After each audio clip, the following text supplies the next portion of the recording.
बीते साल अक्टूबर महीने से इजराइल और हमास के बीच जंग अब तक जारी है। हमास ने इजराइल की सरहद में घुसकर शदीद हमला किया था, जिसमें करीब 1200 इजरायली लोगों की मौत हो गई थी। वहीं इसके बाद इजराइल ने गाजा पट्टी पर शदीद हमला बोला, जिसमें गाजा के वजीर सेहत के मुताबिक 35,000 से ज्यादा लोगों की मौत हो चुकी है। इस बीच तुर्की के सदर रेसेप तैयब एर्दोगन इजराइल को फौजी हमले की धमकी उन्होंने दी है। तुर्की के डिफेंस सेक्टर की तारीफ करते हुए एर्दोगन ने कहा कि हम लीबिया और नारगोनो कारबाख में ऐसा कर चुके हैं। जैसा हमने वहां किया वैसा हम इजराइल में भी कर सकते हैं। एर्दोगन ने कहा कि तुर्की को काफी मजबूत बनना होगा, जिससे इजराइल फिलिस्तीन के साथ ये सब चीजें ना कर सके। हालांकि इजराइल ने इस धमकी को लेकर एर्दोगन को कड़ा जवाब भी दिया है। तुर्की के राष्ट्रपति एर्दोगन की धमकी पर इजराइल का भी कड़ा जवाब सामने आया है।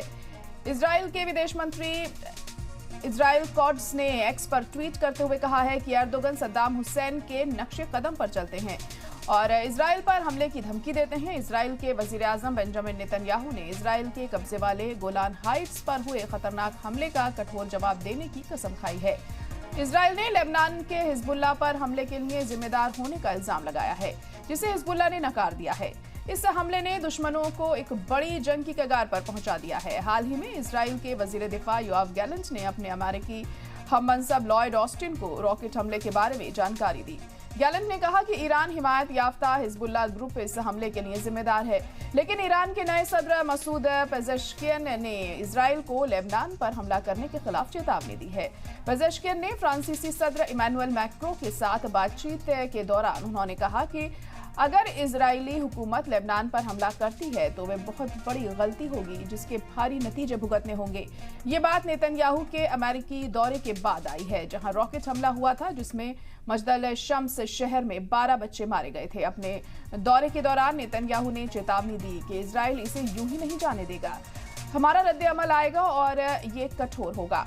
लेकिन नेतन्याहू को यात्रा के दौरान विरोध प्रदर्शनों का भी सामना करना पड़ा। जितने भी प्रदर्शनकारी थे सड़कों पर उतर आए और नेतन्याहू को भ्रष्ट नेता कहा। प्रदर्शनकारियों ने प्रधानमंत्री से रूस टाउन छोड़ने का आह्वान किया और बार बार बाहर निकलो के नारे लगाए। लेबनान इजराइल कशीदगी बढ़ने के साथ ही ब्रिटेन ने ब्रिटिश शहरियों को लेबनान छोड़ने और वहां का सफर न करने की सलाह दी है। भारत और जर्मनी जैसे कई मुल्कों ने लेबनान में अपने शहरियों के लिए सफर के लिए गाइडलाइन और इमरजेंसी नंबर भी जारी किए।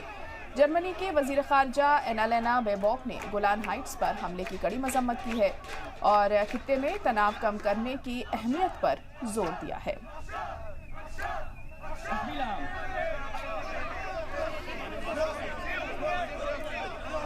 तो अब तुर्की के सदर एर्दोगन ने इजराइल पर हमला करने की चेतावनी यहां पर दी है, जिसके बाद नेतन्याहू की तरफ से भी इजराइल की तरफ से भी ये कहा गया है कि हम हर तरीके की सूरत हाल से निपटने के लिए यहाँ पर तैयार हैं और इजराइल पर हमला करना इतना आसान नहीं होगा। आपको बता दें कि लगातार इस मामले को लेकर अलग अलग मुल्कों के जो रिएक्शंस है वो हम आए दिन देखते रहते हैं, लेकिन उसके बावजूद भी इजराइल अपने रवैये में कोई बदलाव नहीं लेकर आता है। उसकी तरफ से जो हमले हैं वो लगातार जारी हैं और हाल ही में जिस तरीके से कहा जा रहा था कि हिजबुल्लाह की तरफ से इजराइल पर जो हमला हुआ है, हालांकि हिजबुल्लाह की तरफ से उसे नकारा गया है, लेकिन इजराइल की तरफ से कहा जा रहा है कि ये हमला हिजबुल्लाह ने ही किया है।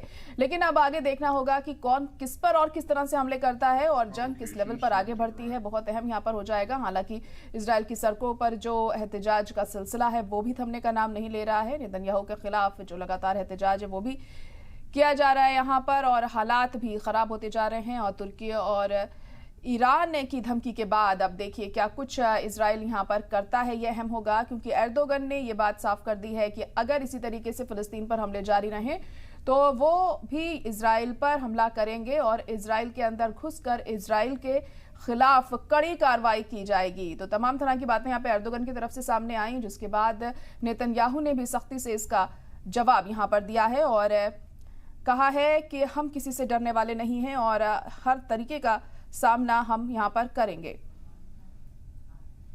आपको बता दें कि तुर्की के डिफेंस सेक्टर की तारीफ करते हुए एर्दोगन ने कहा कि हम लीबिया और नारगोनो कारबाख में पहले भी ऐसा कर चुके हैं, जैसा हमने वहां किया वैसा हम इजराइल में भी कर सकते हैं। एर्दोगन ने कहा कि तुर्की को काफी मजबूत बनना होगा, जिससे इजराइल फिलिस्तीन के साथ ये सब चीजें ना कर सके। तो फिलिस्तीन की हिमायत में यहाँ पर एर्दोगन ने बयान दिया है अपना और कहा है कि अगर यही सब कुछ जारी रहा तो जल्द ही इजराइल पर एक बड़ा हमला होने वाला है उनकी तरफ से।